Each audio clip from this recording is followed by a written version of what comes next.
Well, thanks so much, Matt, and it's really a pleasure to be back here. Paul, as Matt mentioned, last time I was, well, not the last time I was here, but not so long ago, we were on this stage and we were, I think, in the opposite positions, and you were the one grilling me about my book. So it's nice that the boot is on the other foot this time, so to speak, and really looking forward to grilling you, Paul. So as Matt mentioned, I run a part of the FT called Moral Money, which looks at environmental and social issues in business and finance and the broader push for a cleaner, fairer world economy. And it's been a very, very interesting few years for me in this job. As Paul and I were discussing earlier, a few years ago, when we had that previous conversation on stage here, there was this incredible sense of overwhelming optimism around all of these subjects. We were just coming out of the COVID pandemic. Businesses were publishing ambitious net zero strategies left, right, and center. And it was easy to think, okay, great, from here on in, the momentum is probably going to be pretty smooth and we're going to save the world. And now the mood has decidedly shifted with the return of Donald Trump to office. The whole zeitgeist seems to have changed. And I think for people who are really motivated by that push for a cleaner, fairer economy, this is a moment where people could do with a good news story. And I hope, Paul, that's what you're going to provide us this evening in the form of the solutions agenda. So could we start by just making sure that everyone is up to speed on what this is and what makes it different, what makes it special, what you're hoping to achieve through it? What is the solutions agenda? Well, thank you so much. Thank you all for turning out in this miserable weather. And maybe just to give the first thing is the solutions agenda is a team effort on behalf of the Conduit to think very carefully about areas where we think we can make a difference. And whether you know it or not, a ton of this material, in fact, comes from you, our members, and our extended community. Because if you take stock, we're 3 years in, we do roughly 200 talks a year. 150,000 people walk through the door. Conduit Connect has raised about 30 million pounds into companies that have gone on to raise well over 100 million pounds.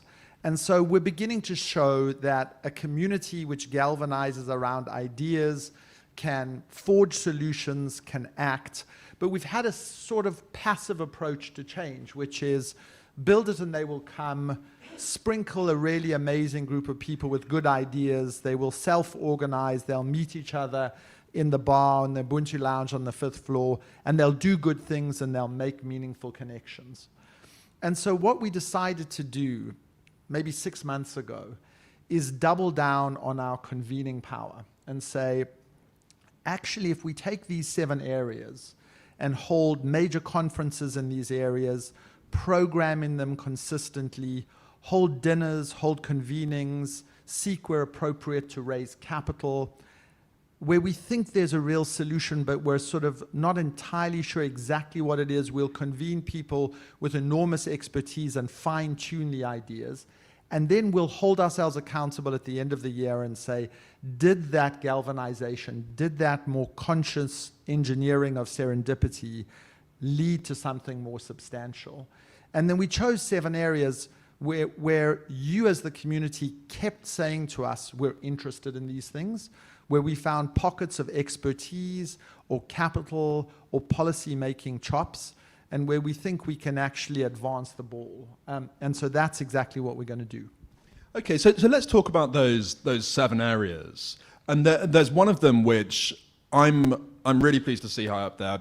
I've looked at it quite extensively in my work. There's a whole chapter of my book on this sector, the insurance sector.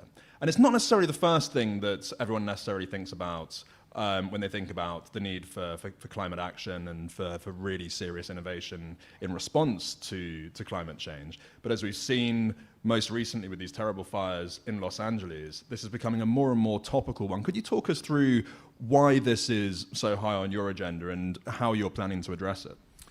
So let's start with thinking about insurance, right? Generally, when I say insurance to you, you think a bad thing has happened.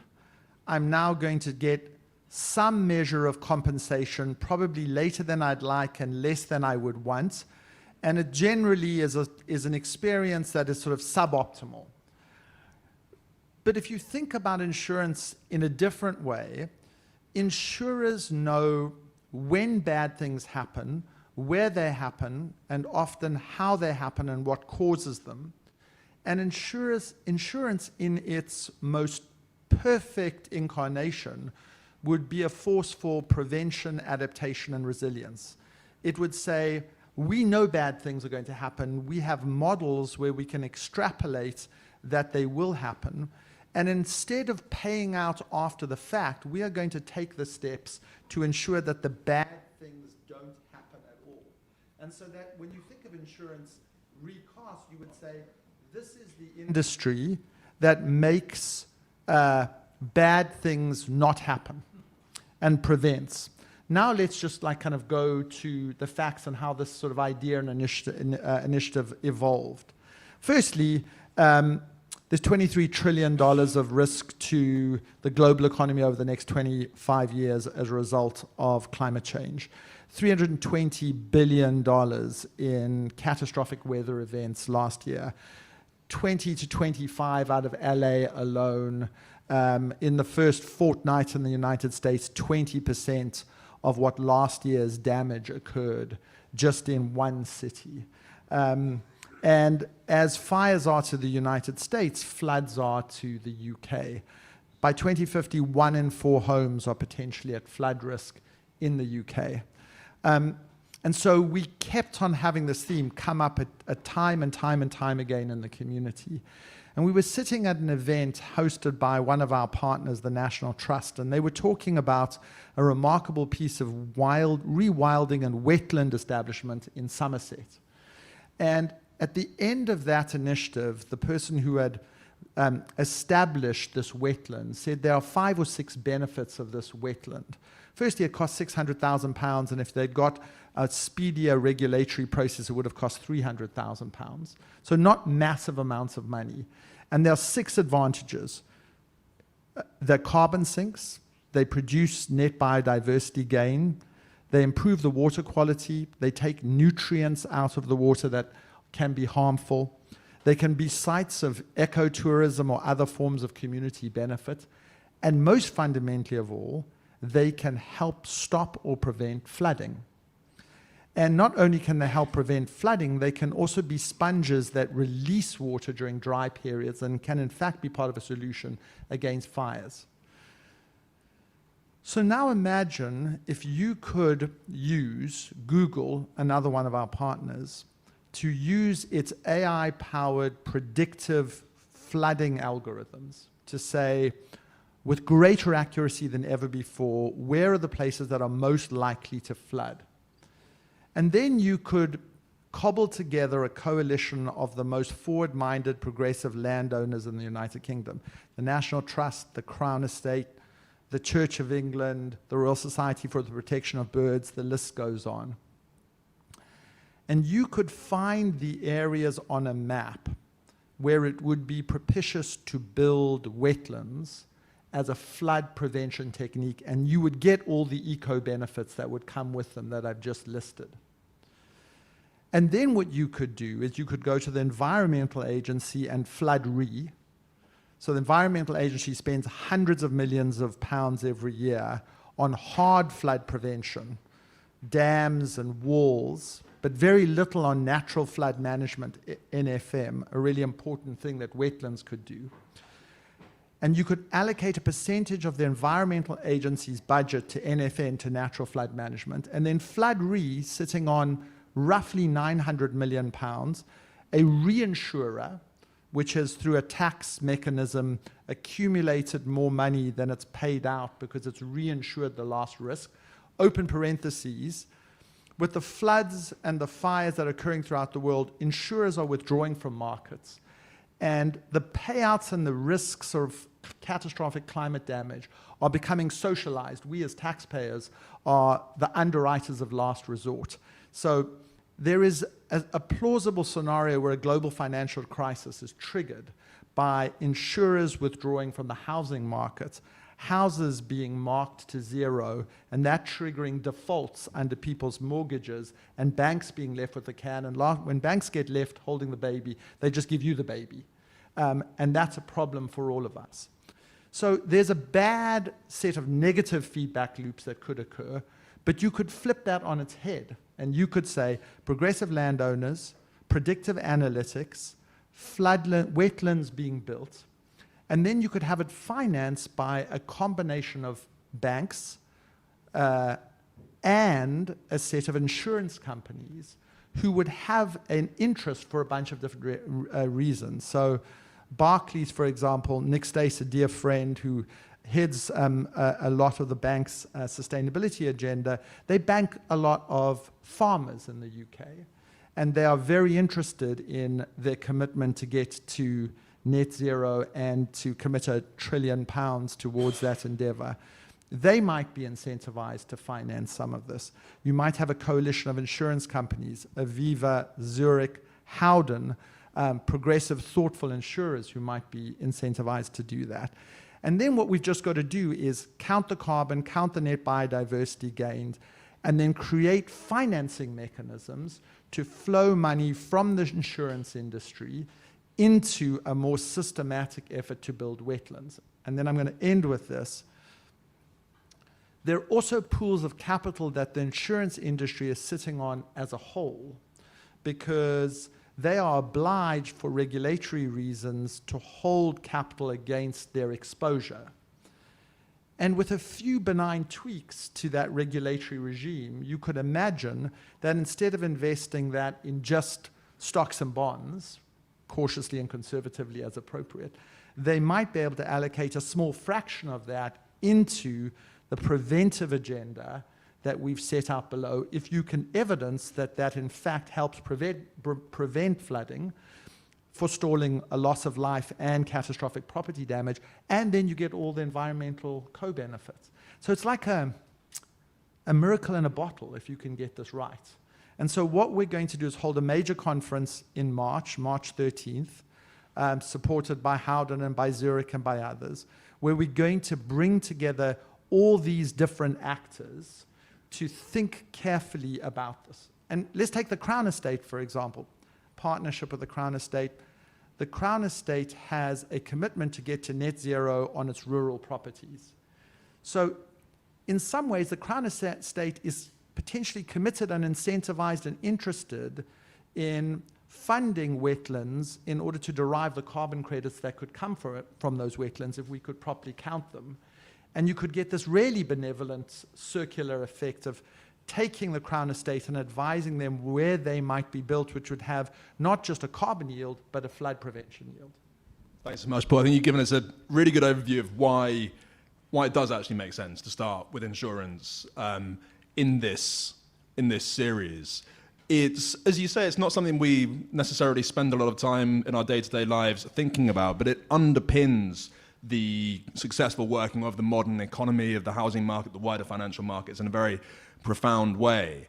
And a challenge is how to ensure that we will continue to enjoy the benefits of the protection provided by insurance in the face of climate change. A lot of people in places like California are finding that it's harder and harder to get that insurance. And then, of course, there are many, many millions, in fact billions of people who don't have any access to insurance in the world today, and many of those are among the most exposed to the impacts of climate change. So another challenge for the insurance industry is how to ensure that they can provide these benefits more broadly. As I saw for myself in Nicaragua, there are really smart approaches being deployed by companies like AXA using parametric insurance that can actually mean that it is viable suddenly to provide insurance indirectly to a Nicaraguan smallholder coffee farmer.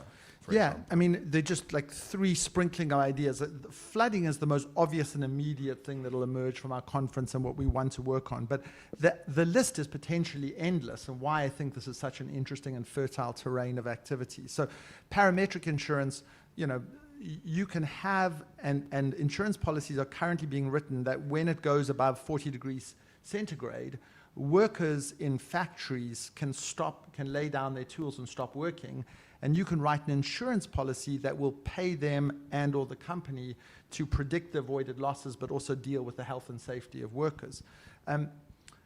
Insurers are also proxy regulators. So there's this famous story in Australia of when cyclones or hurricanes hit certain parts of Australia, the roofs of houses would all be blown off. And on closer inspection, they discovered that the hurricanes would hit the house, they'd hit the garage doors, because all Australians in those neighborhoods had these roll-down garage doors. It would create pressure against the garage door. It would then break. The wind would go inside the house and blow off the roof. So some geeky people designed wind-resistant, powered by AI, using a new form of kind of molecule to create these wind-resistant garage doors. And then the insurers said, we will only insure your house if you have these new garage doors, but we'll pay you in order to install the garage doors. The next set of hurricanes hit, and people's roofs didn't blow off. So just by, and you can see that with earthquakes, you can see it by where you locate your houses. And then the final area is disaster bonds. Small island states now, through a set of international financial institutions, can get disaster bonds insured, so that when a major catastrophe hits, which can be many multiples of GDP, they can, instead of waiting for a long period of time, get expedited payouts in order to help fund reconstruction. And if you fund reconstruction quickly, the economic hit drops significantly. So these geeky fellows and women in the insurance industry can become incredibly interesting financial and humanitarian innovators in the climate front and the social front and the social equity front. And I'm incredibly interested in seeking to find our convening power as a way of getting ahead on this. And the other point, of course, as you alluded to, is the depth. And I don't want to sound like I'm being too flattering to the insurance industry, but the fact is, as I've seen through my research, they've been looking at this deeply since the 1970s, at least in the case of Munich Re. There's no industry that's put more work in over a longer time to understanding the risks of climate change. And that's why I think it's a really great idea to have a conference that's not just insurance people talking to each other, but an event that will enable the sort of cross-pollination of ideas among people from different backgrounds with expertise, which of course is quite fundamental to what I think was the founding purpose of this whole place. I want to come on to the second, and stress, I think each of these 7 areas are equally important. We may not have time to do all of them in depth, but the second one is something that's incredibly important. I remember, I think it was about 20 years ago, when Mark Linus published his book, 6 Degrees, which is a great book. I'm not just saying that because he was very nice about my book, but it's genuinely worth reading. It's something which opened my eyes. I think there was a serialized version of it in the paper which first alerted me to it. And there was this chilling section where he's talking about different scenarios under different levels of global warming. And one of them was catastrophic global warming in developing parts of the world drives a huge increase in climate-driven migration. Far-right parties come to power in Europe promising to keep them out. And that is not happening, but there are signs that we should start worrying about the prospect of that happening. And well, in some countries, actually, it is happening in Europe. So this is a pretty sobering topic to deal with, but it's a very important one. What's the approach to migration? It's not just about climate migration, of course, but there's an angle there.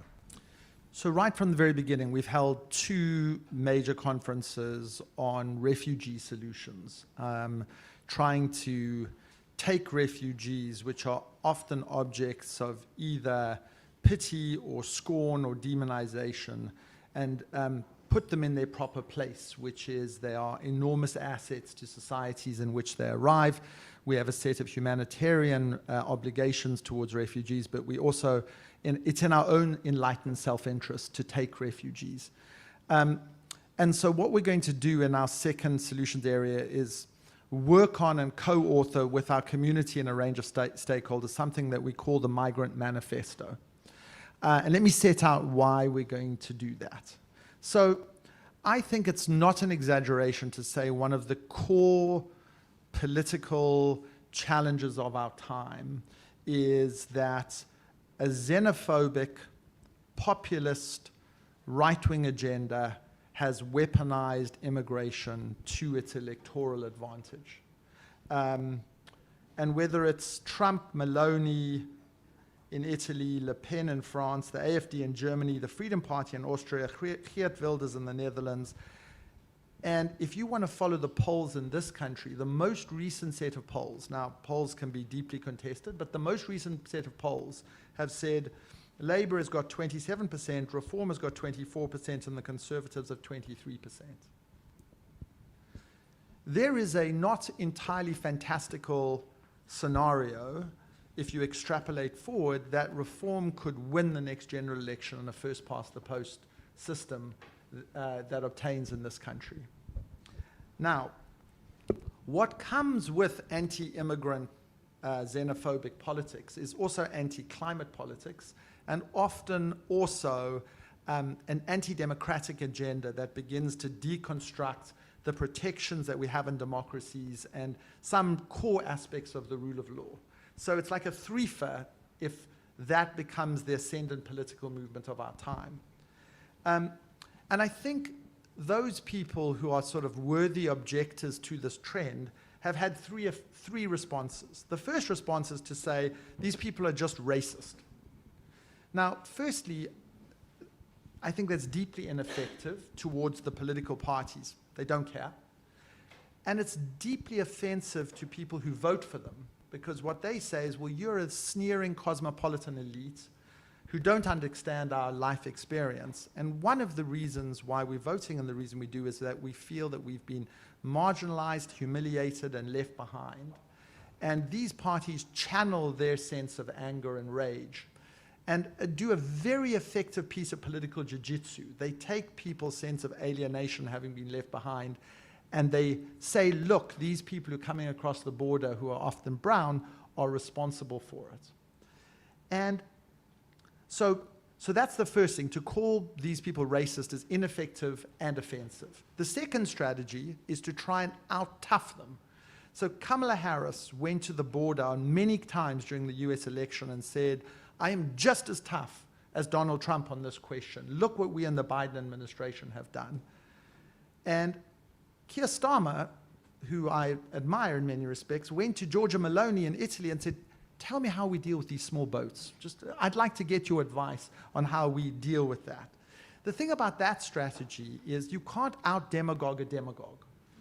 And it's like, you know, when you go for dinner and you ask for the dessert trolley and it comes out, and then you say, do you have a diet trolley? Nobody wants the diet. They want the full fat. They want the dessert trolley. And so it's an ineffective strategy to try and out-demagogue the demagogues. And then the third strategy, some people say, is it's our humanitarian obligation. And that strategy does work in certain sectors of the population. And it works when the refugees are perhaps sympathetic refugees, like the Ukrainians. But it doesn't work in an enduring way. And so the central challenge of our time is to find an acceptable response to the weaponization of immigration. And what we're going to try and do is do that through this process. So let me say how I think you start thinking about this. The first thing you do is you deconstruct the facts about how much of this is actually a threat. And let's start with the United Kingdom.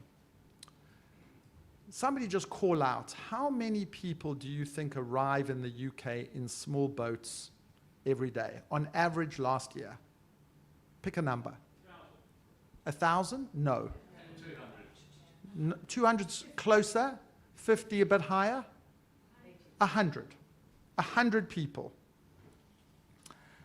How many people arrived lawfully in the United Kingdom by trains, boats, automobiles, other forms of transportation every single day? 358,000. So if you want to do a little bit of pocketbook math on that, 10 times the number of people cross the border into the United Kingdom every day than arrive in small boats in a year. Now just hold that in your mind for a moment. Second fact, how many people lawfully immigrated to the United Kingdom last year? 1.2 million people came, roughly 400,000 left, high 700s, call it 768,000 people arrived in the United Kingdom lawfully last year. That means you could take every single person who arrived in a small boat for 20 years, and you would have the same number of people who were admitted lawfully into the United Kingdom last year. So the question you have to ask is, how much of an existential threat are these people crossing in small boats? And the answer is not at all. And if I had more time, I could do the math in the United States. You can do the math in exactly the same way. But suffice to say that George W. Bush and Barack Obama deported many more people than Donald Trump and Joe Biden. Joe Biden and Donald Trump roughly deported the same number of people. Joe Biden just pipped him at the post. And the number of people who Joe Biden in the last 6 months of his presidency were arresting on the border were roughly the same as Donald Trump did throughout his presidency as well. So the question of the movement of people across borders is weaponized scapegoating. It is not an objective threat. But now let's take the other side of the equation. And the other side of the equation is the most important part of this. Refugees and migrants are essential to the survival of Western society and wealthy economies. Not necessary, not would be nice to have, essential to have them. And I'll give you the 5 reasons why. Firstly, we're in a significant demographic crisis. Our economies, our populations are growing below the replacement rate. So we need these people to come to our shores to work. So if you've been following the debate around how you build 1.5 million houses in this country and the 3rd runway in Heathrow, leave aside the merits of the latter, the consensus is we do not have enough people to actually do the work to achieve that goal. The second is the pension system in the United Kingdom will go bankrupt because of our demographic challenge. We do not have enough young people supporting elderly people. By 2032, the United Kingdom will grow by 5 million people.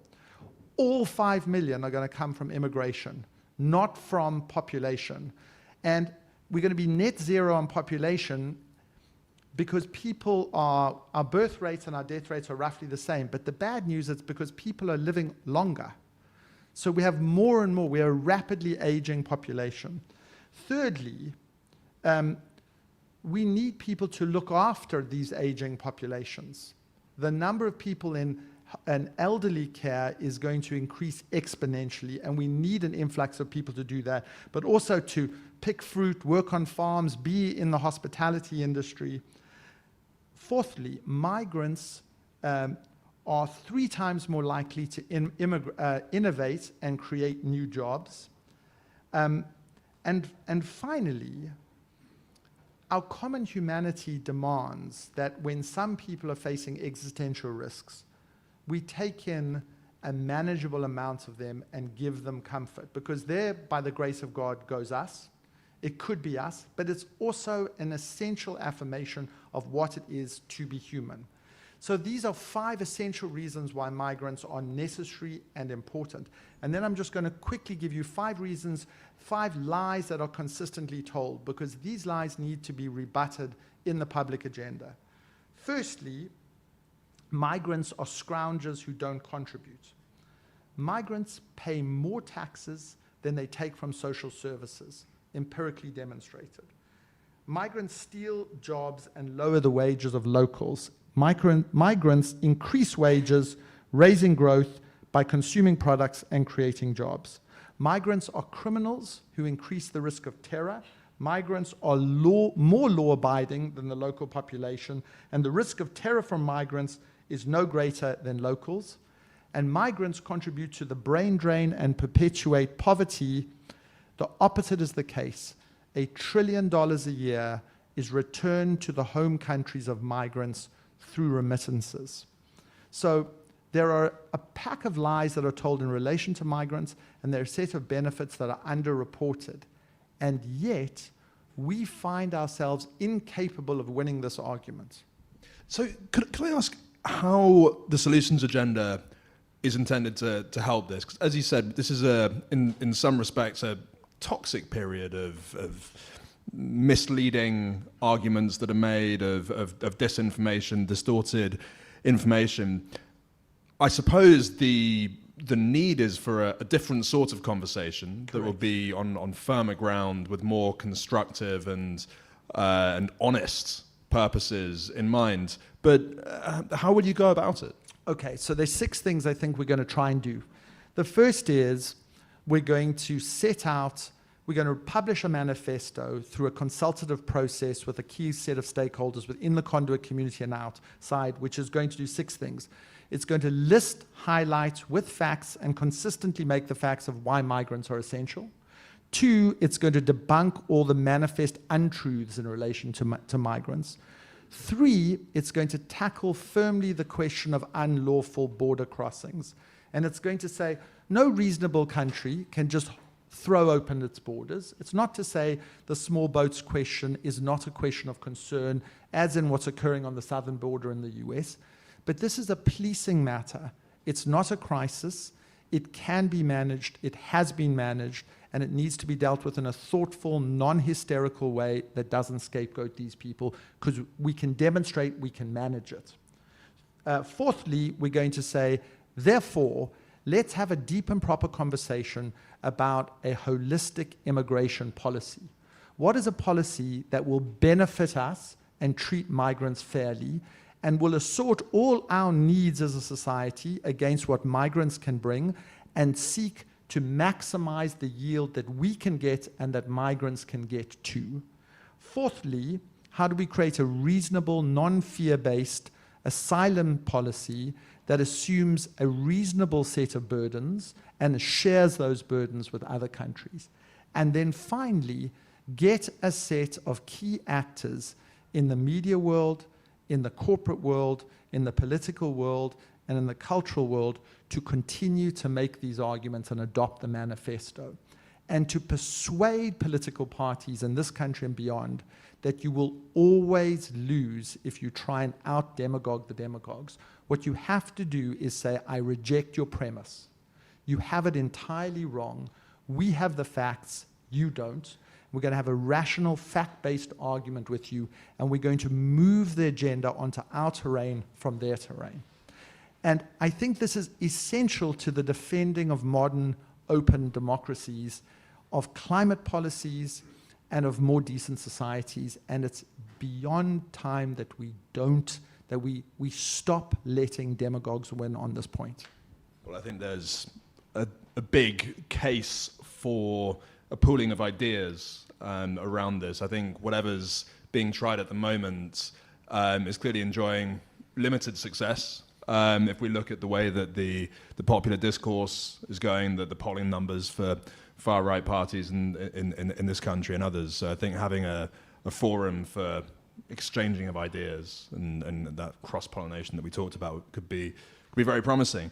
I want to make sure we have enough time for questions and interaction with the room towards the end, and we still have 5 more of the 7 topics to get through, and I don't want to rush through the other 5, but I want to make sure we do cover all of them. So could you just go into the others of the key topics and explain to us why these 7? There are so many areas of the world economy that need attention.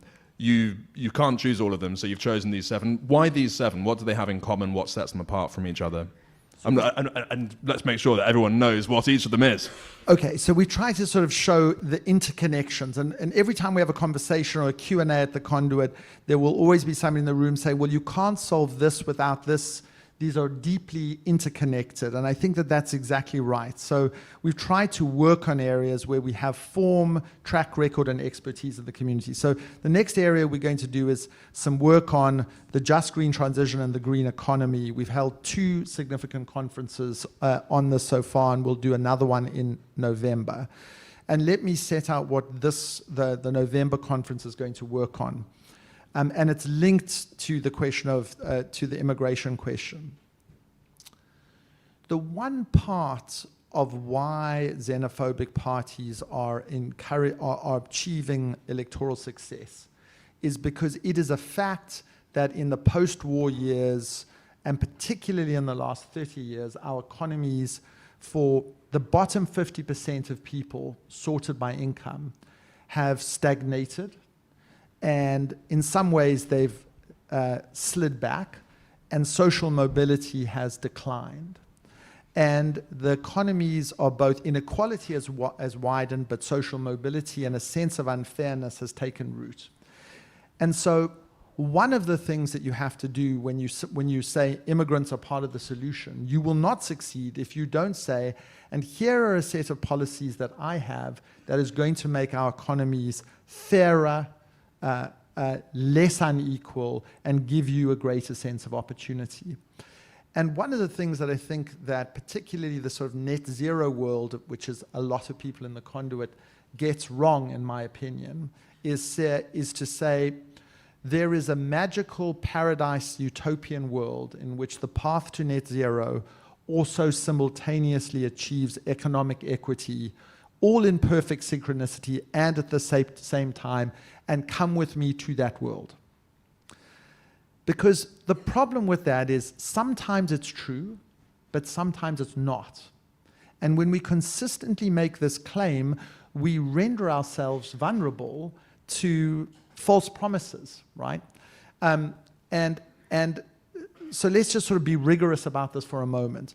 If you think about solar panels and wind farms and electric vehicles, are those going to be in and of themselves producers of millions and millions of jobs in a world in which our labor markets are being wildly disrupted by AI, and in which some core parts of our economy, drivers, for example, may disappear? Retail, as we know it, is shedding jobs like mad. Agriculture, which used to be a thing that mopped people up, is becoming more and more efficient and employing less and less people. So our labor markets are being disrupted, and then we put on the net zero transition all the obligation to fill in this deficit of social mobility, and then we're surprised when Joe Biden, author of the IRA, the most generous set of incentives to get us to net zero, loses an election and gets very little political credit for it. And you don't have to be a crystal ball gazer to say that might happen here too. So what has to happen is you have to say, we need a Marshall Plan for making our economies fairer, more entrepreneurial, more dynamic, more market-oriented, but also that creates more social mobility. And then we have to get to net zero. And if one can lead to 2, that's awesome, but one won't always lead to 2. And in fact, the exercise needs to be to look at both simultaneously, and then to look at the intersections, but also look at the areas where those 2 endeavors are entirely distinct and separate.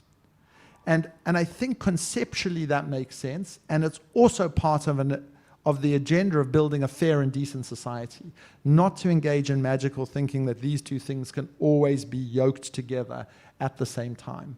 And it's really good for the green movement because you don't have to take on this double burden in everything you do. Sometimes just getting to net zero is good enough, it's hard enough. And that other endeavor of creating economic equity is important too, and we need to be able to do them both. I think it's such an important point, that the need to not shy away and ignore these trade-offs. And I think that is arguably the key mistake that was made around the time that I was talking about before, this time of overwhelming, exuberant optimism about the outlook for the green transition, perhaps we saw around late 2021. There was this sense from a lot of people in business that profit and purpose go hand in hand. It's important to point out where that's not the case. And I think that's one of the things where the kind of events that you're talking about could potentially be valuable, to the extent that this is open and friendly, but also pretty robust discussion. I think there's an opportunity for people to share ideas with each other, but also challenge each other's ideas in a constructive way. You're not helping anyone if they tell you about their idea and you can see a flaw in it, but you don't tell them. And that's, I think, a mistake that has been made in some cases in the past that is being punished in some cases. So I suppose this is going to be a challenge for you in this event series, to make sure that that people are really getting the most out of it, that it is fulfilling the potential to really drive the most progress and ideas possible in that sort of environment that we're talking about. So just like two specific ideas that we're going to program on a lot. Like, this country has, through the EIS scheme, one of the most interesting, progressive, pro-small capital, pro-entrepreneur tax laws in the world. And I think this country, if you created the incentives in the right way and you expanded it, you would be able to set up and support small businesses around entrepreneurs in a much more robust and imaginative way. So there'll be a whole streak about how you support and startup businesses through a whole set of support mechanisms. The second one is the skills agenda. There's a huge exercise here, but this is where one of the sort of impediments to the green transition is in fact significant. There are tens of thousands of jobs in the green transition that cannot currently be filled because we don't have the skills to do them. And that's just leaving human opportunity and economic growth on the floor, absent a proper human resource agenda for the nation. So in the run-up to the conference, we're going to focus on a series of those tracks. I'm going to throw it open to the floor in a minute, so please think about what you'd like to ask. But before I do, Paul, I just want to get a sense of how the members of the Conduit have shaped this program. This is not just another events series or initiative that's just been put together by some events company. I mean, this has grown out of this place, which is quite unique in its way. Could you talk about how it's been inspired and, in some cases, directly informed by the members? Every single one of the areas I've just discussed has been drawn on and motivated by expertise, ideas, talks and events from amongst our members. This is crowdsourced intelligence. We're just packaging it. So I'll give you an example on the fourth area, which is democratic innovation. John Alexander, who's in the room, do a shout out for that man, has done a wonderful series called Adventures in Democracy at the Conduit, focusing on a set of really extraordinary innovations in the democratic space. And if you take a step back, incumbent politicians in developed economies, 85% of them lost elections last year. It used to be that incumbency was an advantage. There's now a revolt against politicians. Our Freedom House has recorded 17 or 18 years of consecutive decline in the quality of democracy. Some like below 10% of the countries in the world are now rated as robust democracies. So the systems we developed post-World War II to channel the will of citizens into a sense that they own their countries and they control their elected representatives have broken down. And what John has done is show us a set of really pioneering innovators and apolitical, headed up by Robin Scott and Lisa Witter, who's also an organization that's floating around the Conduit, has done great work in this regard as well. And there are, like, I'll give you one example, but you could go on the whole night. But there's a mayor in Oklahoma called the £1 Million Mayor, a Republican mayor, who woke up one day and said, statistically, I'm obese. and then dawned on him that there's a public health crisis in America and in his state and in his city, and then did this £1 million initiative, which was to get loads of people all to lose weight at the same time, and sort of a play on the £1 million, which was losing £1 million of weight, but then engaged people in a whole series of innovations at a city level of how to go about changing our public health and our food infrastructure to promote healthier living. And in so doing, created an active dialogue between him and citizens. Andy Burnham in Manchester has done a thing called sort of theatre. What's the word for it, John? Theatre? Legislative theatre. Incredibly cool things. You get a bunch of citizens together and say, act out a problem. And then they start acting out a social problem, and then you say, stop. Now, let's try and solve the problem by changing the arc of that play and rewriting the script in real time.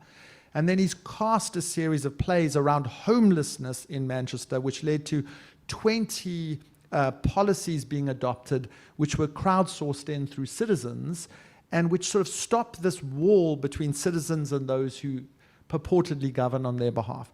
John has an entire Rolodex of these ideas, and they are core to revitalizing these democratic systems that we've fallen out of love with.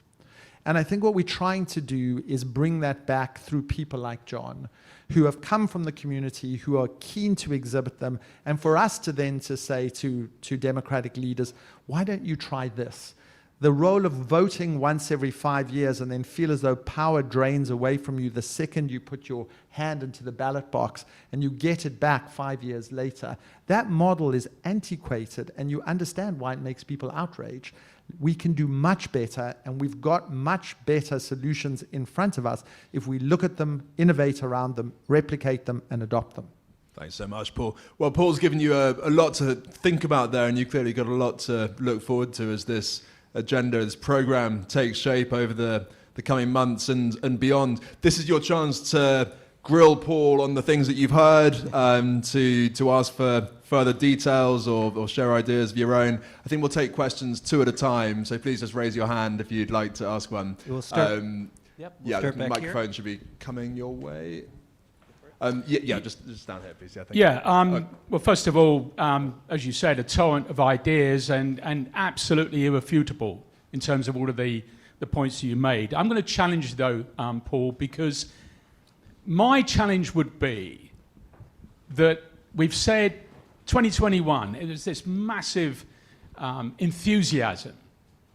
What has happened since? And I think one of the problems, that we've seen over the last 3 years is that people have got absolutely fed up with all of the regulatory burdensome, all of the talk, all of the complications that seem to come with it. And I think the hill that I would fight on with this is very much the fact that, and it's probably very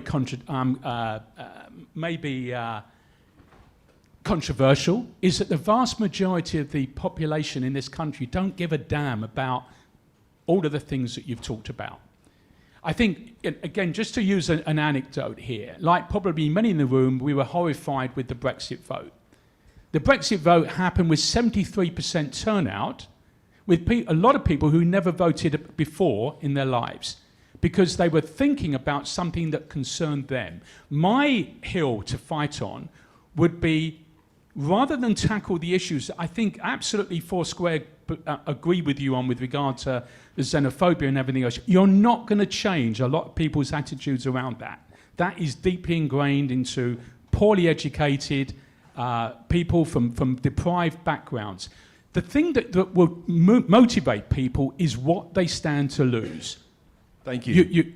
Just to finish one point, so I appreciate it talking, but there's a lot there that I think that we need to think about. People are motivated by either pain or gain. And the thing that will motivate people most is what they stand to lose. So going back to what you said right at the very beginning, with regards to the dangers of flood levels, areas, what they stand to lose, that is the issue that I think people need to be motivated by. Thank you. We'll just take one more before handing it back to Paul. Just whoever's nearest. Go ahead. Hi, I have a question. I think probably a lot of people out there suffer from eco-anxiety, the feeling of being completely overwhelmed by all the information that's available out there at all times, and that leads to climate inaction. So how would you propose addressing widespread eco-anxiety? And also, on a personal level, do you experience it, and how do you deal with it? So, Paul, we need you to address those who are not concerned and those who are too concerned. What's your answer? The way to deal with eco-anxiety is to wake up every morning and do things, I think. And I think the great news is we sit at a moment where the array of things you can do to solve problems outstrips the problem in a whole bunch of really remarkable ways. And, you know, I think the insurance point makes itself, you know, that you can do things to prevent catastrophe, and it's still possible to do so if we act now with determination. And then on the first point, one of the things about this moment is that you can kind of respectfully disagree, and I don't agree that people's minds can't be changed. And I say so because I've conducted my own randomized control trial, which is every time I get into a black cab, I speak to people about immigration, to the drivers. And I've done this now for a long time.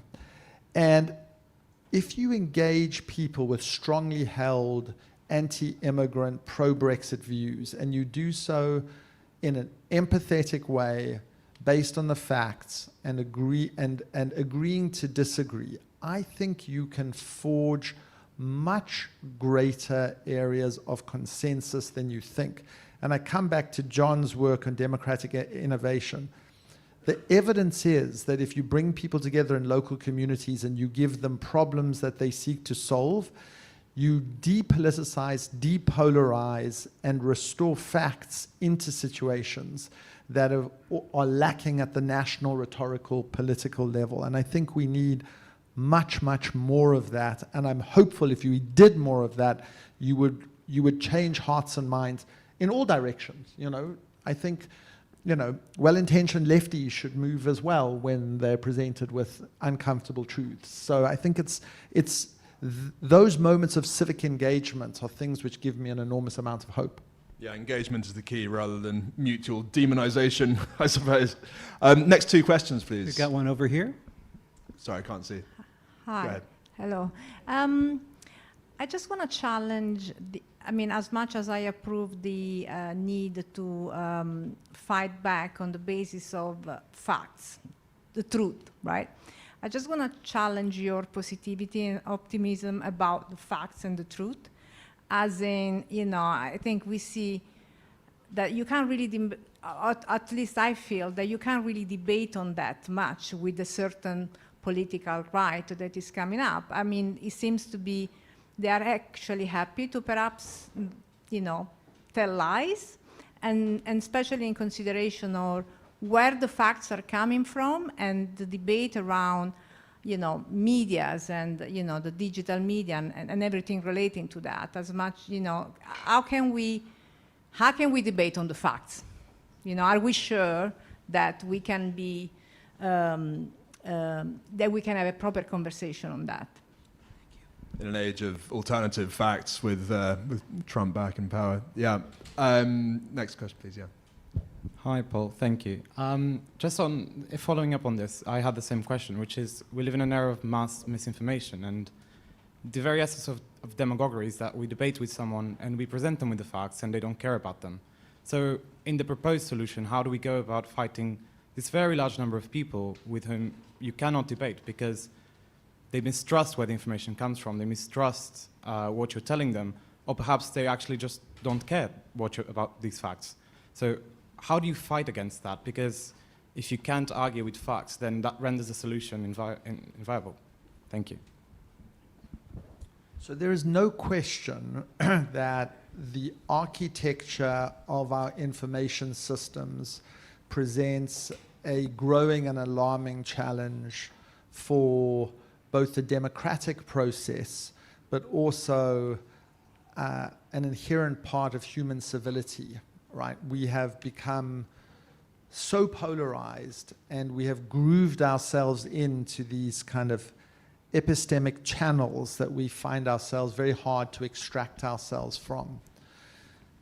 And so I think you have to think about this on two levels. The first one is, I think you have to think about the information systems that obtain today and how they might be restructured and reformed, and how you might apply standards to them in some way. And I think you may find a clue to some of Elon Musk's criticisms of Keir Starmer and some of his provocations, which are not fact-based in relation to many things that have happened here, in an attempt to place more regulation on what happens on platforms like Twitter.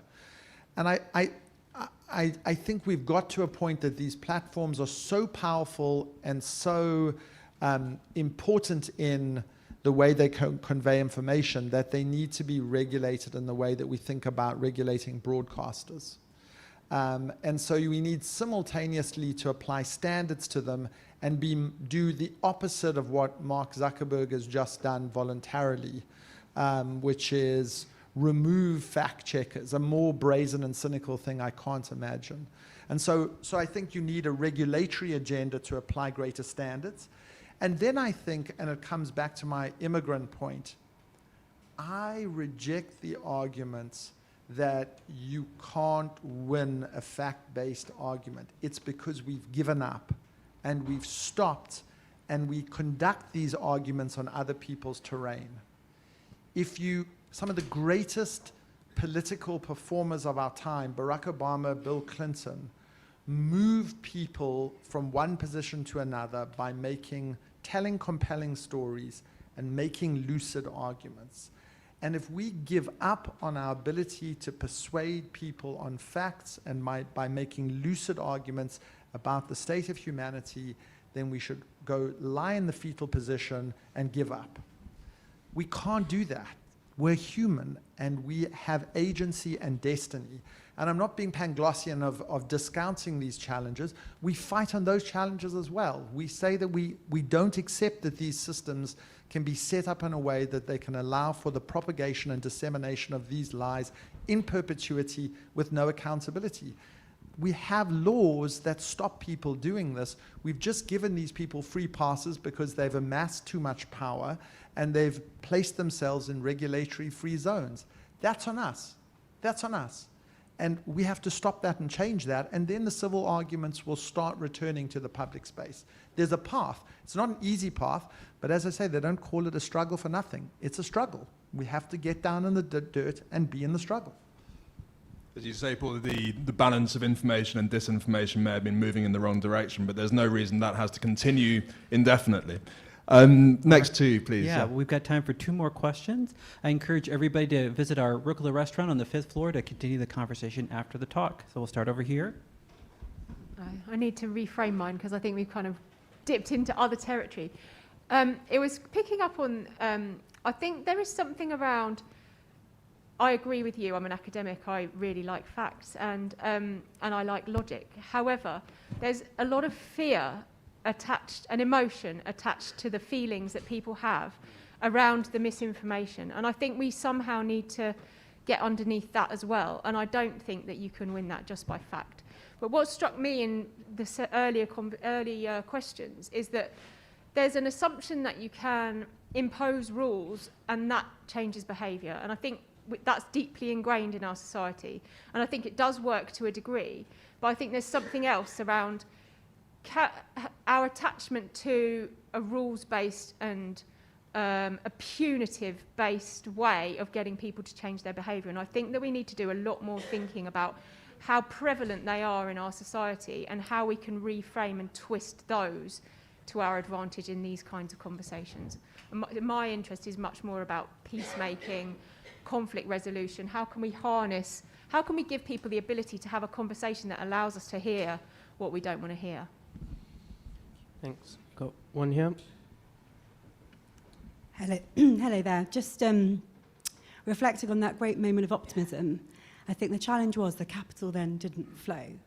So, or to at the scale that it should have done to deliver on those solutions. So we've now seen the dissolution of, or the weakening of GFANs and the removal of ESG labels. So what do we do to get the capital to flow where it needs to go?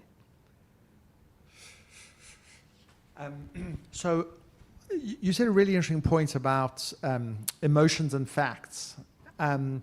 And I, in a previous life, was Executive Secretary of the South African Truth Commission.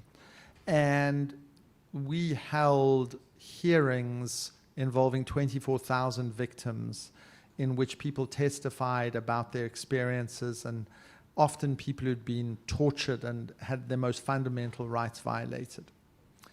And there was a thing that happened in the Truth Commission, which I think might be a useful concept for the purpose of our argument, which is we moved from a state of knowledge to acknowledgement. Knowledge is you know that certain sets of facts occurred.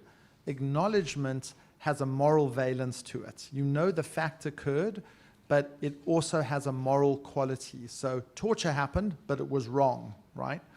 And that happened by people listening to thousands of people testify about what it was like to be tortured. And you could see that facts were descending upon people, but emotions were descending upon people more. And they were saying, it happened, and it was wrong. And once people say it is wrong, then you can start moving people to act. And I think that part of what we have to do at this moment is be super empirical, very calm, very thoughtful, open to a plurality of views, and then say, this side wins on the facts, and then portray the consequences in human and moral terms if we don't act. And I'm always fascinated by the fact that we can't win the climate argument when people love children. Whether you have children or not, there are children in your world, and we don't deploy the fact that we have an obligation to be good ancestors, and we have an obligation to love our children. And we talk about how do we get to net zero and the gigawatts and how we move from this world to this world. I'm on an incredibly valuable chat called WhatsApp and Green Policy, and a bunch of us in the room are in this. And I'm astonished by the technical expertise that's in that group. And you have to marry the technical expertise with morally compelling storytelling. And we can do both. We're not amateurs, right? Why do demagogues always get to tell the emotionally compelling stories in ways that move people? We've got better stories because, you know, we've got better stories. We need to tell better stories. And then how do you get the finance to flow?